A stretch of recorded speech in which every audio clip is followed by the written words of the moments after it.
L'Antonio, de 47 anys, i les seves filles de 14 i 17 són els membres de la nova família que se suma a la que ja es va instal·lar a l'edifici que va ocupar la plataforma d'afectats per la hipoteca i la crisi de Sabadell ara fa 3 setmanes. L'Antonio i la seva dona van intentar reflotar el negoci del bar Bonsai al barri de Can Uriac, però no se'n van sortir i van deixar de pagar la hipoteca de casa seva des del passat mes de novembre. Ara es troben sense feina i ja no compten amb la prestació d'atur.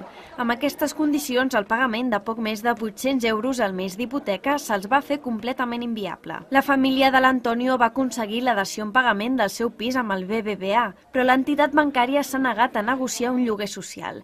A més, la família no ha trobat resposta des del servei d'habitatge per trobar un lloc on viure.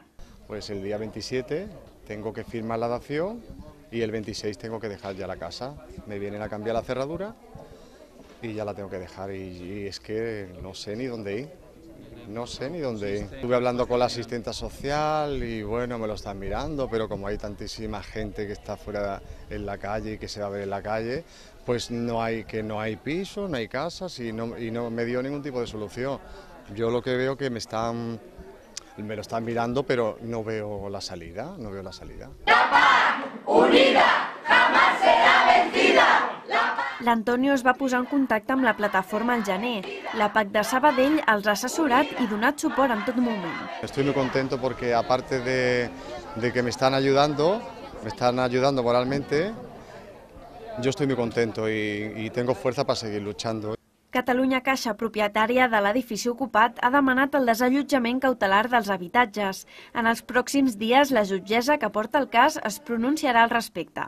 És una situació totalment injusta que es demani això, primer des d'una entitat que està intervinguda amb un 90% per part del FRO, per tant amb diners públics.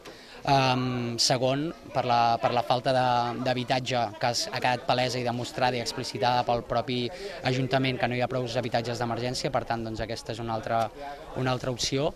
I d'altra banda que aquí ens trobem que tenim dues famílies vivint i seria deixar al carrer dues famílies, cosa que no permetrem. Per tant nosaltres farem tota la pressió política i social i al carrer possible perquè evidentment això no es produeixi, no permetrem que es desallotgi aquest edifici i que aquestes dues famílies es quedin al carrer.